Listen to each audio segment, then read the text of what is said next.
Hello, what's up? I'm back with my first edition of boxing predictions for this year, 2018. Yeah. Well, unfortunately, uh, there is really nothing to talk about this week or this weekend. So let's go to next week because I will be kind of busy then. I'm not sure if I will be able to, find time to do this then. Well, anyway, there is a fight on the 17th, actually, uh, which is on Wednesday, and it's very special because Anthony Mandine is in it, and this guy, he just needs to retire already.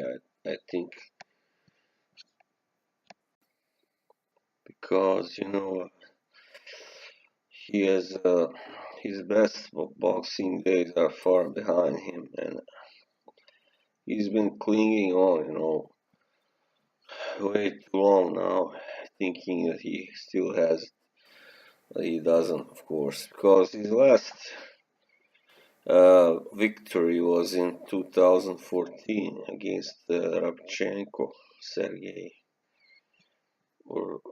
and that was kind of a, you know, disputed victory. It was very close. He won by a split decision. So, yeah. And then after that, he got stopped by some guy called Charles Hatley, which I don't never haven't even heard of.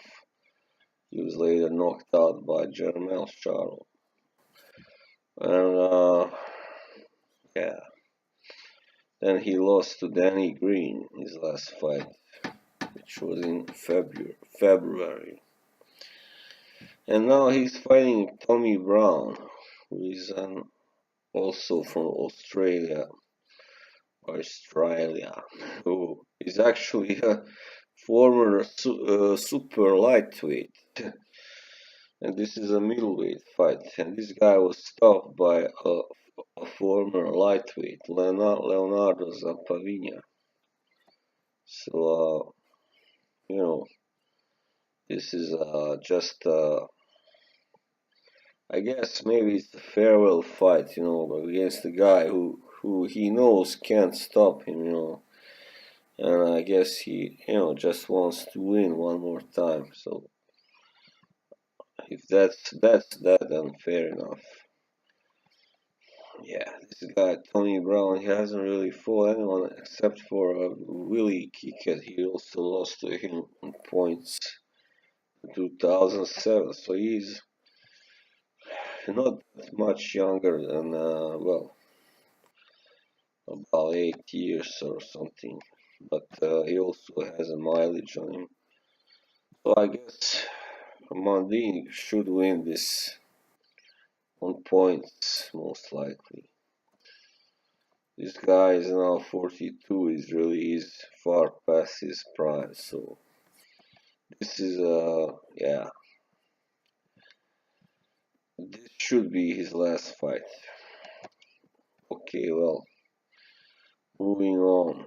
There is just one more card, unfortunately, that is good enough to talk about, and it's on Saturday the 20th, and in New York, yeah, Barclays Center, and it's Errol Spence Jr. versus Lamont Peterson and Robert Easter Jr. versus Javier Fortuna. Well, let's take the first smaller fight, which is Easter versus Fortuna. Easter is defending his IBF lightweight title, and this is Fortuna's. Well, he went up from super featherweight when he lost his title WBA to Jason Sosa, and then in 2016, in late 2016, he went up to lightweight, and then Fortuna he won 4 fights, 2 by knockout. Well, this is not an easy task for him because Robert Easter Jr. is really an accomplished boxer. He's a boxer who can also punch, and he beat guys like Richard Comey, Argenis Mendez, he stopped, and Dennis Shafiqo, he decisioned clearly. Shafiqo is really good technician. So, of course, Easter is the fighting at home, more or less, even though he's from Toledo, but Fortuna is from the Dominican Republic, so, he's also based in Massachusetts. I'd say Fortuna has a puncher's chance at least, to win this because he really can punch and he is, fast and uh, he is the I guess the faster guy here because he's naturally smaller than Easter Jr. and he was once a featherweight, of course, and but it will not be easy to stop Easter Jr. Far from that. So far, he's only been down once, I think, Easter, and that was against very good Richard Comey. Uh, Comey, however you read that. Easter is also the taller man. He's 5'11", and Fortuna is only 5'6". And Easter also has a and 7.5 reach advantage. Wow. So I don't see it. It's gonna be really hard for Fortuna to win this fight because not only is he fighting a bigger guy, stronger guy, and he hasn't really knocked out anyone really good at this weight yet, and we don't know how big how hard he can hit at lightweight. He can hit still, but we don't know if he hits really as hard as at featherweight or super featherweight. So, Easter is I guess, the better technician. So, he has too many advantages, I'd say, to lose. This will probably be close. It may even be very close. Because Fortuna is a really good fighter. I was surprised when he got stopped by Jason Sosa, but that happens, of course. It's boxing. I think in a rematch he beat Sosa because since then he got his ass kicked by Lomachenko, so he's not the same guy, I guess, anymore. I think it was more like the inactivity or low activity level that did Fortuna in that fight. Perhaps he had problems making the weight and all that stuff. But anyway, I think Easter Jr. will win on points. Yes. And now the big fight. Yeah. Errol Spence Jr. is making the first defense of the IBF welterweight title.